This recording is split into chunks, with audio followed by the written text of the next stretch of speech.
friand du soft spoken, mais bon, ça peut plaire à certains, ça reste doux et détendu, n'est-ce pas? Je vais reprendre donc là où je m'étais arrêtée la dernière fois, dans l'histoire. Donc, si vous avez suivi, c'est ce livre-là. Et donc là, pour vous faire un petit résumé, les Hunger Games vont commencer. C'est parti. L'ennui, chuchota Lysistrata à Coriolanus, c'est que j'ai fini par m'attacher à Gésup. Elle marqua une pause, lissant d'un geste machinal l'emballage d'un paquet de nouilles au fromage qu'elle avait apporté. Il m'a quand même sauvé la vie. Coriolanus se demanda si Lysistrata, qui était la plus proche de lui dans l'arène au moment de l'attentat, avait vu ce qui s'était passé. Avait-elle assisté à son sauvetage par Lucy Gray? Ne serait-elle pas en train de d'y faire allusion? Alors qu'ils gagnaient leurs tables respectives, Coriolanus s'obligea à penser de manière positive. Il ne servirait à rien de passer leurs 10 dernières minutes ensemble à pleurer au lieu d'élaborer une stratégie gagnante. Heureusement, Lucy Gray paraissait moins mal en point que lors de leur dernière entrevue dans ce hall. Propre et soignée dans sa robe rafraîchie, on avait l'impression qu'elle s'était préparée pour une soirée plutôt que pour un massacre. Ses yeux pétillèrent à la vue du carton. Coriolanus le lui tendit avec une courbette. « Je t'ai apporté des petits cadeaux. » Lucy Gray prit délicatement la rose et la porta à ses narines. Puis elle en détacha un pétale qu'elle glissa entre ses lèvres. « Ça me rappelle l'heure du coucher, dit-elle avec un sourire triste. « Il est joli ton carton. » Tigris le gardait pour une occasion spéciale. « Vas-y, mange si tu as faim, c'est encore chaud. »« Pourquoi pas? Mon dernier repas de personne civilisée. » Elle souleva la serviette pour admirer le contenu du carton. « Ça m'a l'air délicieux. » « Il y en a en quantité suffisante pour que tu puisses partager avec Gésup, dit Coriolanus, même si je crois que Lysistrata lui a apporté quelque chose aussi. Le problème, c'est qu'il ne veut plus rien avaler. » Lucy Gray jeta un regard soucieux vers son camarade de district. « C'est peut-être les nerfs. Il devient bizarre. Il faut dire qu'on est tous un peu bizarres en ce moment. » « Comment ça? » « Eh bien, par exemple, hier soir, Reaper s'est excusé auprès de nous parce qu'il allait devoir nous tuer. » Expliqua-t-elle. Il a promis de se racheter en gagnant. Il a dit qu'il se vengerait du Capitole, mais je n'ai pas très bien compris comment il comptait s'y prendre.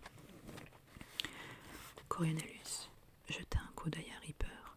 Ce garçon était fort, non seulement physiquement, mais aussi, semblait-il, pour semer le doute dans l'esprit de ses adversaires.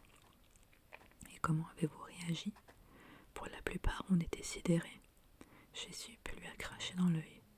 Et quand je lui ai dit que ce n'était pas fini tant que le gémoqueur n'avait pas chanté, il s'est contenté de hausser les épaules. Je suppose que c'est sa manière de faire face à la situation. On est tous déboussolés. Ce n'est pas évident de dire adieu à la vie. Sa lèvre inférieure se mit à trembler et il repoussa son sandwich sans y avoir touché. Voyant la conversation prendre une tournure déprimante, Coriolanus changea de sujet. « Dieu merci, tu n'auras pas à le faire. Tu sais que tu as accumulé 3 fois plus de cadeaux que les autres. » Lucy Gray leva les sourcils. « 3 fois plus? » »« Exactement. Tu vas gagner, Lucy Gray, lui assura-t-il. J'ai bien réfléchi. Au coup de gong, mets-toi à courir, aussi vite que tu pourras. Grimpe dans les gradins et éloigne-toi le plus possible des autres. Trouve un endroit où te cacher et je t'enverrai de la nourriture. Et ensuite, change de cachette régulièrement. Tiens-toi à l'écart jusqu'à ce que les autres se soient entretués ou soient morts de faim. La victoire est à ta portée. Je sais que c'est moi qui t'ai demandé de croire en moi. Toutefois, hier soir, j'ai repensé à ce qui m'attendait dans l'arène. Piégé avec toutes ces armes et Reaper sur mes traces. J'arrive à rester optimiste dans la journée, mais dès qu'il fait nuit, j'ai si peur que... Soudain, ses larmes se mirent à couler. C'était la première fois qu'elle ne parvenait plus à les retenir. Sur l'estrade, quand le maire l'avait frappée, ou quand Coriolanus lui avait apporté du pain perdu, elle avait été à 2 doigts de pleurer, mais avait réussi à se contenir. Là, on aurait dit qu'une digue venait de céder. Devant son désarroi, Coriolanus sentit quelque chose de se briser en lui. Il se pencha vers elle. « Oh, Lucy Gray, Je ne veux pas mourir, murmura-t-elle. D'une caresse, il essuya les larmes sur sa joue. Tu ne vas pas mourir, je ne vais pas te laisser tomber. Je ne vais pas te laisser tomber, Lucy Gray, répéta-t-il avec force quand elle éclata en sanglots. Tu devrais. Je ne te vaux que des ennuis, bourdouilla-t-elle. Je t'ai mis en danger, j'ai mangé des provisions. Et j'ai bien remarqué que tu avais détesté ma balade. Tu seras content d'être débarrassé de moi demain. Je serai anéanti, oui. Quand je t'ai dit que tu comptais pour moi, je ne pensais pas aux tribus. Je pensais à toi, Lucy Greybird, en tant que personne, en tant qu'amie, en tant que... Quel était le mot qui convenait? Petite amie, chérie. Il ne pouvait pas prétendre avoir plus qu'un béguin pour elle, et ce n'était peut-être pas réciproque. D'un autre côté, qu'avait-il à perdre en lui avouant ses sentiments? Ta balade m'a rendu jaloux parce que j'aurais voulu que tu penses à moi et pas à je ne sais quel garçon que tu as connu. C'est idiot, je l'admets. N'empêche que tu es la fille la plus incroyable que j'ai jamais rencontrée. Une fille extraordinaire. Et sentant ses yeux s'embuer, il cligna des paupières. Il devait rester fort pour eux deux. Je n'ai pas envie de te perdre. Je refuse de te perdre. S'il te plaît, ne pleure pas. Désolée, je vais m'arrêter. C'est juste que je me sens si seule. Tu n'es pas seule, protesta-t-il en lui prenant la main. Et tu ne seras pas seule dans l'arène. Nous serons tous les deux. Je serai avec toi en permanence. Je ne te quitterai pas des yeux une seconde. On va gagner ensemble, Lucy Gray, je te le promets. Elle se cramponna à lui. À la manière dont tu le dis, on croirait presque que c'est possible. C'est plus que possible, lui assura-t-il. C'est probable. C'est même inévitable. Si tu t'en tiens au plan. Tu es sincère, demanda-t-elle en scrutant son visage. Parce que si oui, je finirai peut-être par m'en persuader moi-même. L'instant appelait à un geste grandiose, et par un heureux hasard, il en avait un en réserve. Il avait hésité, avait longuement pesé le pour et le contre, mais il ne pouvait pas l'abandonner comme ça, sans rien à quoi s'accrocher. C'était une question d'honneur, elle était son tribut, elle lui avait sauvé la vie, et il devait faire tout ce qui était en son pouvoir pour la protéger. « Écoute-moi, tu m'écoutes ?» insista-t-il alors qu'elle sanglotait par à coups. « Ma mère m'a laissé quelque chose à sa mort, c'est mon bien le plus précieux. Je veux que tu l'aies avec toi dans l'arène pour te porter chance. Attention, c'est juste un prêt, d'accord? Je te demanderai de me le rendre après, sinon jamais je n'accepterai de m'en séparer. » Coriolanus fouilla dans sa poche et étendit le bras et déplia les doigts. Au creux de sa paume, le poudrier en argent de sa mère scintillait dans les derniers rayons du soleil. Lucy Gray, qui ne se laissait pourtant pas impressionner facilement, demeura bouche bée. Elle caressa de l'index la rose gravée sur le couvercle avant de retirer sa main en soupirant. « Oh, je ne peux pas accepter, c'est trop beau. Mais merci de me l'avoir proposé, Coriolanus. »« Sans regret ?» demanda-t-il avec un sourire taquin. Il actionna le fermoir afin qu'elle puisse voir son reflet dans le miroir. Lucy Gray se mit à rire. « Ah, tu as trouvé mon point faible. » C'était vrai. Elle était toujours si attentive à son apparence. Pas vaniteuse, non, plutôt soucieuse de plaire. Elle indiqua le creux où se trouvait encore un résidu de poudre, 1 heure plus tôt. Il n'y avait pas de la poudre à cet endroit? Si. Mais, commença Coriolanus. Il hésita. S'il continuait, il n'y aurait pas de retour en arrière possible. D'un autre côté, s'il ne sautait pas le pas, il risquait de la perdre pour toujours. Sa voix se réduisit à un murmure. « J'ai pensé que tu préférais utiliser la tienne. »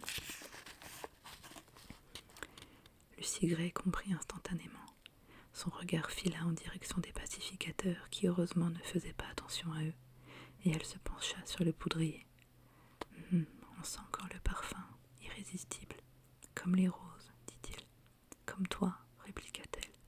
Ce serait un peu comme t'avoir à mes côtés, en effet. Alors vas-y, l'encouragea-t-il. Emmène-moi dans l'arène avec toi. Prends-le. Lucy Gray essuya ses larmes d'un revers de main. D'accord, je te l'emprunte. Elle glissa le poudrier dans sa poche et le tapota à travers le tissu. Il m'aidera à garder les idées claires.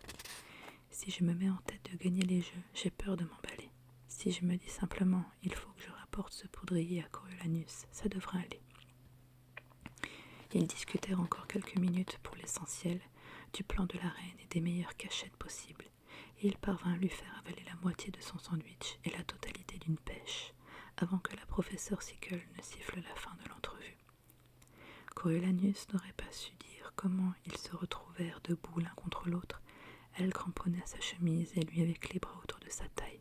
« Je penserai à toi tout le temps dans l'arène, murmura-t-elle. « Pas à ton copain du district 12 » rétorqua-t-il en ne plaisantant qu'à moitié. « Non, il a détruit tous les sentiments que j'ai pu avoir pour lui. Le seul garçon pour lequel je craque dorénavant, c'est toi. » Puis elle lui donna un baiser. Un petit bisou, non. Pas un petit bisou, non, un vrai baiser à pleine bouche, qui avait un goût de pêche. Le contact de ses lèvres douces et tièdes contre la sienne fit courir des sensations dans tout son corps. Loin de se dérober, il la serra contre lui, pris de vertige. Voilà donc ce dont parlaient les gens, voilà ce qui leur fait perdre la tête, se dit-il. Quand ils se détachèrent enfin, il respira un grand coup, comme s'il venait de remonter brusquement à la surface. Elle battit des cils, leurs regards étaient verrouillés l'un à l'autre. Ils allaient s'embrasser de nouveau, quand les pacificateurs vinrent emmener Lucy Gray. Sur le chemin de la sortie, Festus le poussa gentiment du coude. « Ça, c'est ce que j'appelle de vrais adieux. » Coriolanus haussa les épaules. « Que veux-tu ? Je suis irrésistible. » Il semblerait, concéda Festus. J'ai voulu donner une petite tape sur l'épaule à Coral, histoire de la rassurer. Elle a bien failli me déboîter le poignet. Coriolanus était sur un petit nuage. Certes, il avait dépassé les bornes en embrassant Lucy Gray. Pourtant, il ne le regrettait pas une seconde. Leur baiser avait été fantastique. Il regagna son domicile, revivant cette séparation douce amère, stupéfié par son audace. Peut-être avait-il enfreint les règles en lui confiant son poudrier et en lui suggérant de le remplir de mort au rat. Comment savoir ? Il n'existait aucun règlement officiel des Hunger Games. D'accord, c'était probablement interdit, mais cela valait la peine de courir le risque. Pour elle, il suffirait de n'en parler à personne, pas même à Tigris. Et puis, cela ne changerait pas nécessairement le cours des jeux. Elle aurait besoin d'astuce et d'une bonne dose de chance pour empoisonner un autre tribut. Mais elle était très ingénieuse et pas plus malchanceuse que les autres. Elle aurait également besoin de nourriture afin de faire ingérer le poison à ses victimes. À lui de veiller à ce qu'on lui en envoie. Au moins cela l'occuperait. Une fois grande dame partie se coucher, il décida de s'épancher auprès de Tigris. « Je crois qu'elle est amoureuse de moi. »« Ça crève les yeux, » s'écria sa cousine. « Et toi, que ressens-tu pour elle ?»« Je ne sais pas. Je l'ai embrassée au moment de nous séparer. » Tigris haussa les sourcils. « Sur la joue ? » ?»« Non, sur les lèvres. » Il chercha une justification. La seule qu'il trouva fut « c'est vraiment quelqu'un de spécial », ce qui était incontestable à tous les niveaux. À dire vrai, il n'avait pas beaucoup d'expérience avec les filles, et encore moins avec tout ce qui touchait à l'amour. Sa priorité avait toujours été de garder le secret sur la situation des Snow. Les cousins invitaient rarement qui que ce soit dans leur appartement, et quand Tigris était tombée amoureuse lors de sa dernière année à l'académie, sa réticence à ramener son petit ami chez elle avait été perçue comme un refus de s'engager, et avait joué un rôle décisif dans leur rupture. Coriolanus en avait tiré la leçon de ne pas trop s'impliquer dans une relation. Bon nombre des filles de sa classe s'étaient intéressées à lui, mais il les avait habilement tenues à distance. L'excuse de l'ascenseur en panne lui avait beaucoup servi. Il avait aussi attribué à grande dame toutes sortes de maladies fictives, nécessitant un silence absolu. Il y avait bien eu cet épisode 1 an plus tôt dans une ruelle derrière la gare, toutefois c'était moins une brève rencontre qu'un défi que lui avait lancé Festus. Entre le Posca et l'obscurité, il n'en avait conservé qu'un vague souvenir. Il n'avait jamais su le nom de sa conquête, néanmoins, cela lui avait valu une réputation de séducteur. Lucy Gray, en revanche, était son tribut, en route pour l'arène, et même si les circonstances avaient été différentes, elle restait une fille des districts, ou en tout cas une étrangère au Capitole. Une citoyenne de seconde zone, humaine mais bestiale, maligne peut-être mais pas évoluée. L'une de ces créatures barbares qui traînaient à la lisière de sa conscience. Pourtant, s'il existait une exception à la règle, c'était bien Lucy Greybird. Il n'était pas facile de la définir. C'était un drôle d'oiseau comme lui. Sinon, pourquoi le contact de ses lèvres avait-il suffi à lui liquéfier les genoux? Cette nuit-là, Coriolanus s'endormit en se repassant en boucle la scène du baiser. Le matin des Hunger Games, il faisait un temps splendide. Il s'habilla, mangea les œufs que Tigris lui avait préparés, puis marcha sous un soleil éclatant jusqu'aux locaux du Capitol News. Il refusa de se laisser tartiner de maquillage comme Lucky, accepta un nuage de poudre pour ne pas transpirer trop devant les caméras. Calme et naturel, voilà les qualités qu'on attendait d'un Snow. La poudre sentait bon, pas aussi bon toutefois que celle de sa mère qu'elle avait rangée dans son tiroir à chaussettes. Bonjour, monsieur Snow. La voix de la docteur Gaulle l'arracha à ses réflexions. Bien sûr qu'elle était présente dans les studios de télévision le jour de l'ouverture des Jeux. La raison qui avait poussé le doyen Highbottom à faire le déplacement était moins évidente. Toujours est-il qu'il posa son regard trouble sur Coriolanus et lui dit « Il paraît que vous nous avez offert une scène touchante hier, à l'instant de quitter votre tribu. Burke, pouvait-on imaginer deux personnes moins capables d'aimer ? Et comment savait-elle pour le baiser ? La professeure Sickle n'était pas du genre bavard, alors qui avait bien pu les mettre au courant ? N'importe lequel des mentors qui se trouvaient sur place sans doute. Peu importait, il ne leur ferait pas le plaisir de s'énerver. Comme l'a souligné la docteur Gaulle, les émotions sont exacerbées en ce moment. Oui, dommage qu'il y ait toutes les chances qu'elle ne voie pas le soleil se coucher, dit la haute juge. Oh, ce qu'il pouvait les détester, ces deux-là, toujours en train de se moquer de lui, de le provoquer. La seule réaction qu'il s'autorisa fut un haussement d'épaule. Comme on dit, ce n'est pas fini tant que le Gémoqueur n'a pas chanté. La perplexité qu'il lut sur leur visage lui procura une certaine satisfaction. Ils n'eurent pas le loisir de le questionner cependant, car Remus Doolittle vint les informer que le garçon du district 5 était mort dans la nuit d'une complication due à l'asthme, ou quelque chose comme ça, ou en tout cas. La vétérinaire n'avait pas pu le sauver, et ils durent partir s'occuper du problème.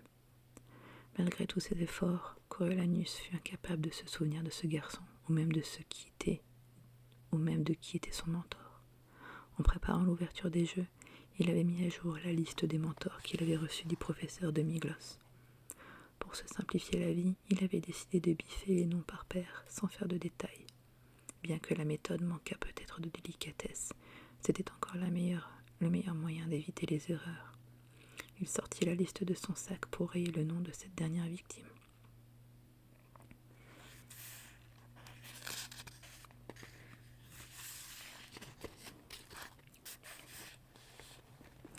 Le nombre des concurrents de Lucy Gray était désormais réduit à 13. Aucun de moins et un garçon par-dessus le marché. C'était forcément une bonne nouvelle pour elle. Comme sa liste commençait à se froisser, il la plia avec soin et décida de la garder dans la poche extérieure de son sac pour y accéder plus facilement. Quand il ouvrit la poche en question, il eut la surprise de découvrir un mouchoir. D'abord perplexe, puisqu'il avait toujours le sien sur lui, il se souvint ensuite que c'était celui que Lucy Gray lui avait rendu après avoir séché ses larmes, le jour où il lui avait apporté du pain perdu. C'était agréable de détenir un objet aussi personnel, presque une sorte de talisman, et il glissa sa liste juste à côté. Les seuls mentors invités à participer à l'avant-jeu étaient les 7 qui avaient participé à la soirée des interviews. Il était devenu par défaut les visages des Jeux pour le Capitole, même si certains de leurs tribus partaient vaincus d'avance. On avait aménagé un coin des studios pour les recevoir avec des fauteuils, une table basse et même un chandelier légèrement bancal. La plupart d'entre eux ne firent que répéter ce qu'ils avaient déjà dit à propos de leur tribu, s'efforçant de les décrire sous un jour dangereux. Puisque Coriolanus avait consacré la totalité de son interview à la chanson de Lucy Gray, il était le seul à présenter des éléments nouveaux. Ravi de cette aubaine, Lucky Flickerman le laissa s'exprimer bien au-delà du temps imparti. Après les banalités d'usage, Coriolanus s'employa surtout à parler des Covey, insistant sur le fait que Lucy Gray n'était pas du tout une fille des districts.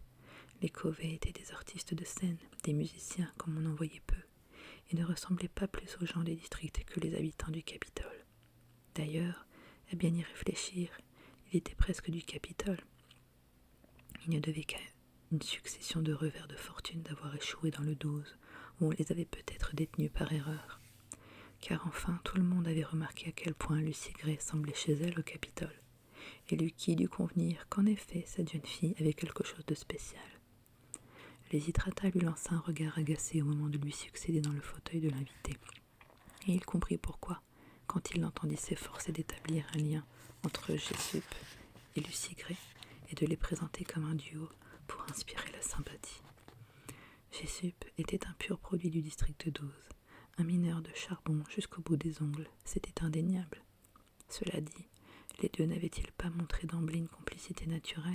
Et comment ne pas noter la proximité qui existait entre eux, si souvent absente entre tribus d'un même district? En conclusion, Lésistrata se dit convaincu qu'il allait se serrer les coudes. Avec la force de Jessup et la faculté de Lucy Gray de charmer le public, elle ne serait pas étonnée que le gagnant de cette année vienne du 12. La raison de la présence du doyen Highbottom devint claire lorsqu'il prit la place de Lésistrata dans le fauteuil. Il répondit à toutes sortes de questions sur les mentors avec beaucoup d'aisance, à croire qu'il n'avait pas encore touché à sa morphine. Coriolanus fut même surpris à plusieurs reprises par la lucidité de ses observations. Le doyen déclara ainsi que les jeunes gens du Capitole avaient abordé le programme avec des a priori à l'encontre de leurs homologues des districts, puis qu'au cours des 2 semaines qui s'étaient écoulées depuis la moisson, nombre d'entre eux avaient appris à les considérer différemment et à les respecter. « Connais ton ennemi, dit l'adage, et quelle meilleure manière de se découvrir qu'en unissant ses forces dans le cadre des Hunger Games. Le Capitole n'a remporté la victoire qu'à l'issue d'un conflit long et acharné, et tout récemment encore, notre arène a été la cible d'un attentat.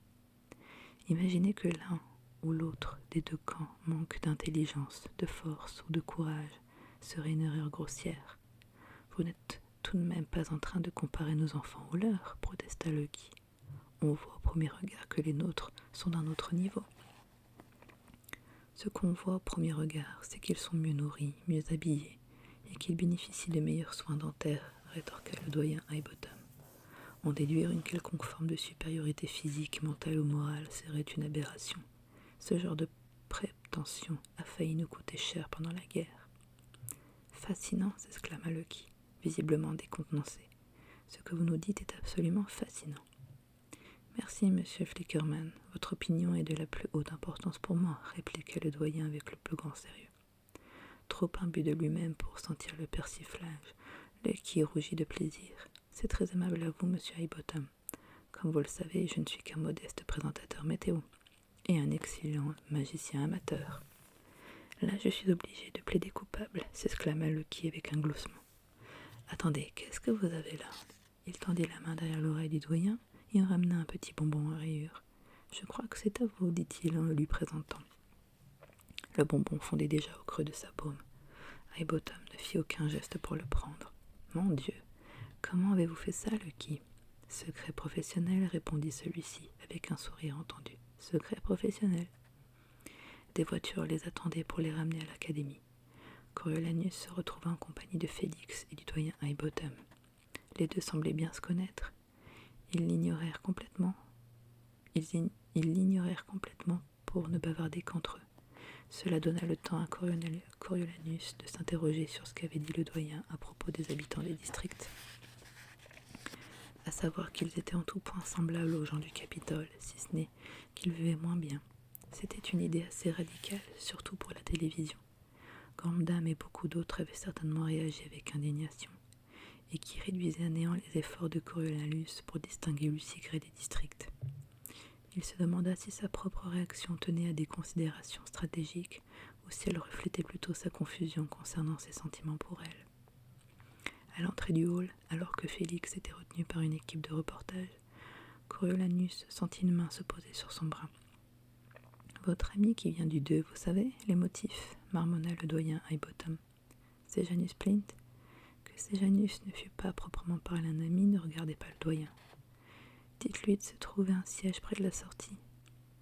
Le doyen sortit sa flasque de sa poche, se retira à l'abri des regards derrière une colonne et s'offrit quelques gouttes de morphine. Avant que Coriolanus n'eût le temps de réagir, Lésistrata lui tomba dessus. « Franchement, Coriolanus, tu aurais pu m'aider un minimum. Jessup n'arrête pas de me présenter Lucy Gray comme son allié. »« Désolé, j'étais loin de me douter que tu jouerais cette carte. J'accentuerai le côté travail d'équipe la prochaine fois, s'il y en a une, comme la Lésistrata d'un air exaspéré.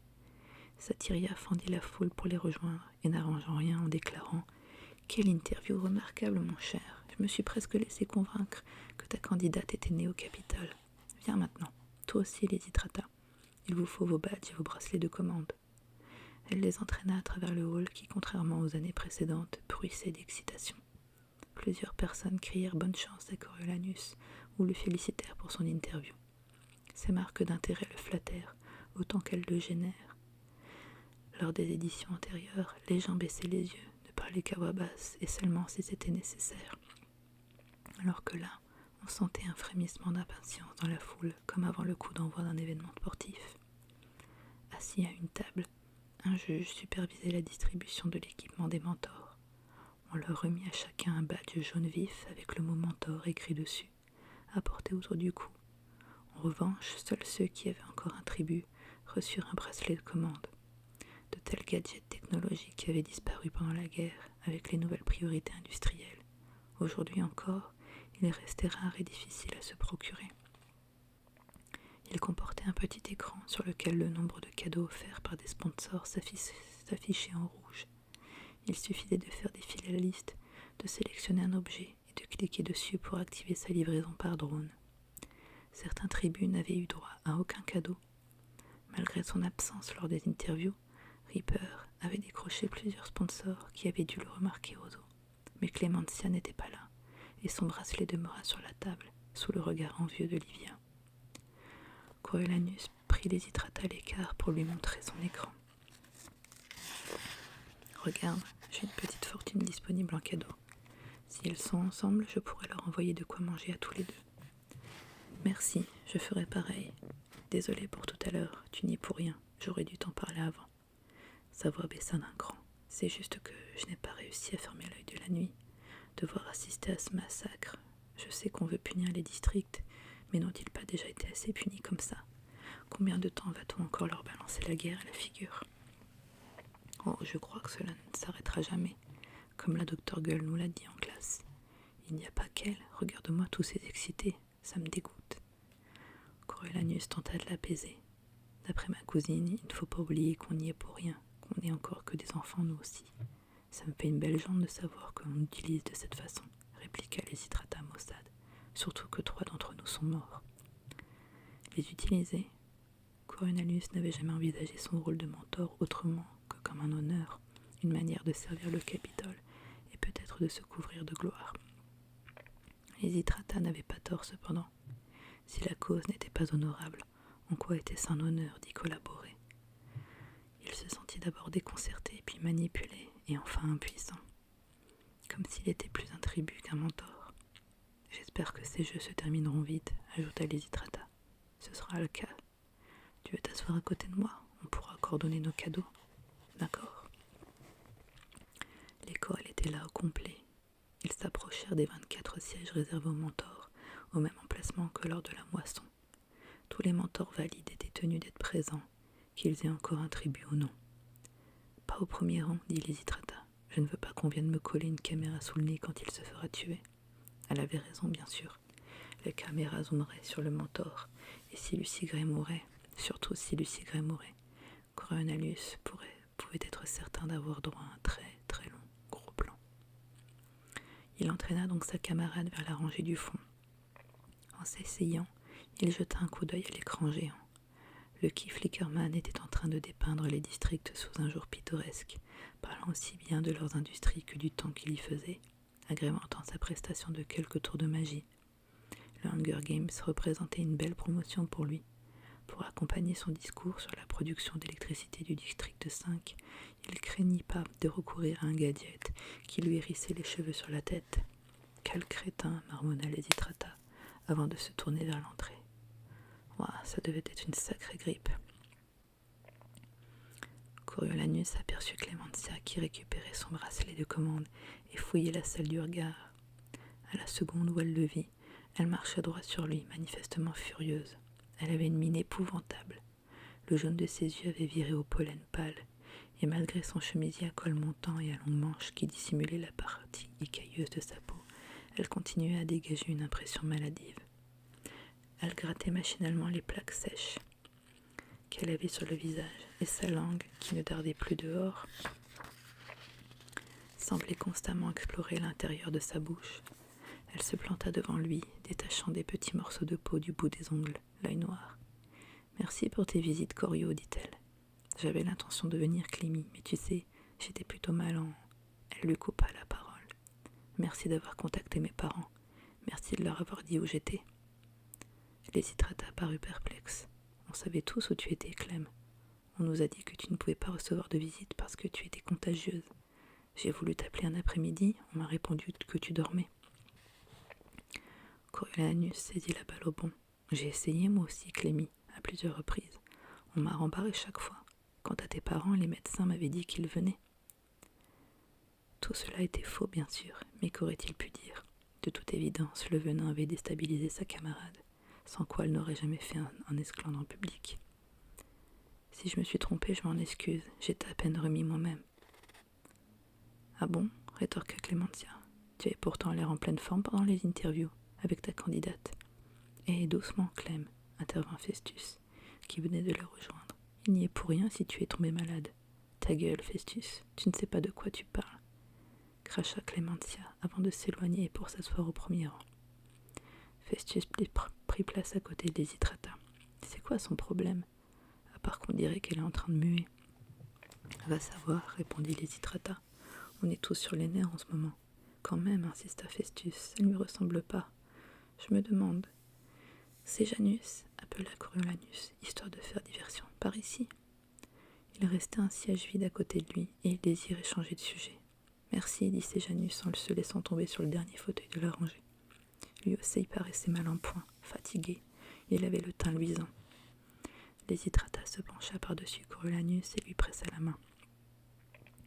Plus vite ça commencera, plus vite ça sera terminé, lui dit-elle. Jusqu'à l'année prochaine, lui rappela-t-il, tout en lui tapotant la main avec reconnaissance. À peine eut-on demandé aux élèves de s'asseoir, que le sceau du Capitole s'affichait à l'écran pendant que l'hymne retentissait. Tout le monde se releva aussitôt.